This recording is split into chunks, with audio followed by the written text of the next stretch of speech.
ప్రపంచంలో అతి పవిత్రమైన పుణ్యక్షేత్రాల్లో ఒకటిగా నిలిచే తిరుపతి లడ్డూలో కల్తీ లేదంటూ సిట్ స్పష్టమైన నివేదిక ఇచ్చినప్పటికీ కూటమి పార్టీలు తప్పుడు ప్రచారాన్ని ఆపలేదని హైకోర్టు అడ్వకేట్ వైఎస్ఆర్సీపీ నాయకులు కొసనం శ్రీనివాసరావు విమర్శించారు. ఈ మేరకు మంగళగిరి ప్రెస్ క్లబ్లో ఆయన మీడియాతో మాట్లాడారు. ఒక పక్క కోర్టులు అలా పెండింగ్లో ఉంటే చంద్రబాబు నాయుడు గారు, పవన్ కళ్యాణ్ గారు, లోకేష్ గారు ఆలోచన ఏంటంటే వాళ్ళు కోరుకున్న విధంగా ఈ దర్యాప్తులో రిపోర్ట్స్ రాలేదు, అసలు ఆ వచ్చిన రిపోర్ట్స్ కూడా తప్పని చెప్పేసి నేను స్పష్టంగా తెలియజేస్తున్నా. ఆ రిపోర్ట్స్ కూడా మేము ఆమోదించట్లా. సిట్టు దాఖలు చేసిన ఛార్జ్ షీట్లో ఉన్నటువంటి ఆ ల్యాబ్ టెక్నీషియన్స్ ఇచ్చినటువంటి రిపోర్టు కూడా కరెక్ట్ కాదని చెప్పేసి మేము తెలియజేస్తున్నాం. ఎందుకంటే దాని మీద అనేక సందేహాలు ఉన్నాయి. ఇంతకుముందు నేను అన్నీ చెప్పాను.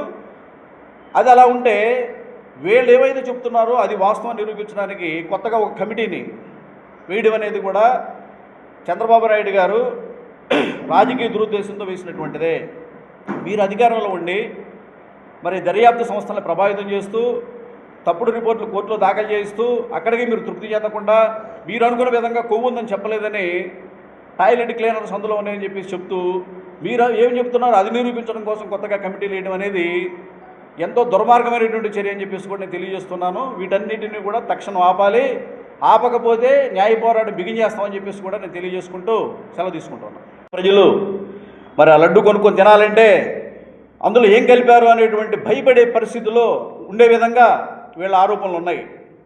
అసలు టాయిలెట్స్ క్లీన్ చేసే కెమికల్స్ కలపడం అనేది ఎంత నీచమైనటువంటి ఆరోపణ మనం అర్థం చేసుకోవాలి. పోనీ దానికి నీ దగ్గర ఏదైనా ఆధారం ఉంటే ఇదిగో పలానా ఆధారం ప్రకారంగా పలానా రిపోర్టు ప్రకారంగా పలానా కెమికల్స్ ఇందులో కలిసిన స్పష్టంగా చెప్పాలి.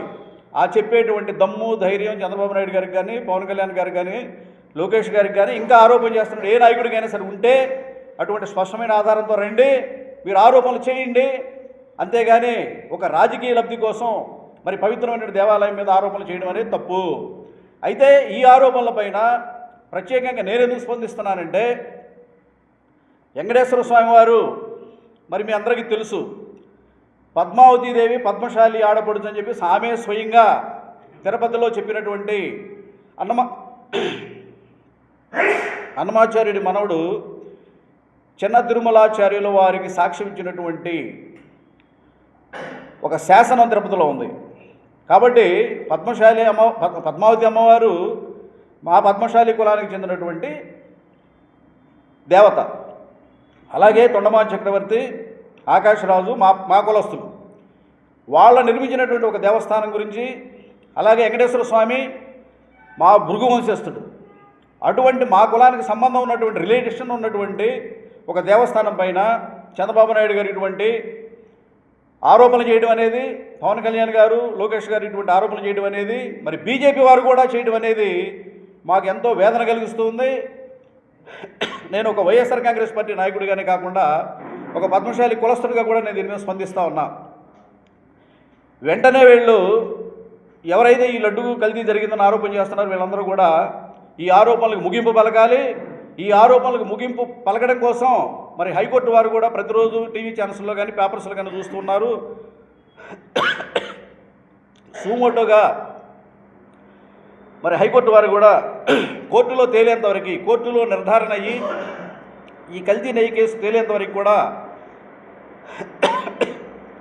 ఏ ఒక్క రాజకీయ పార్టీ కూడా ఎవరో కూడా దీని మీద విమర్శలు చేయకూడదని ఒక ఆర్డర్ పాస్ చేయాల్సిన అవసరం ఉంది.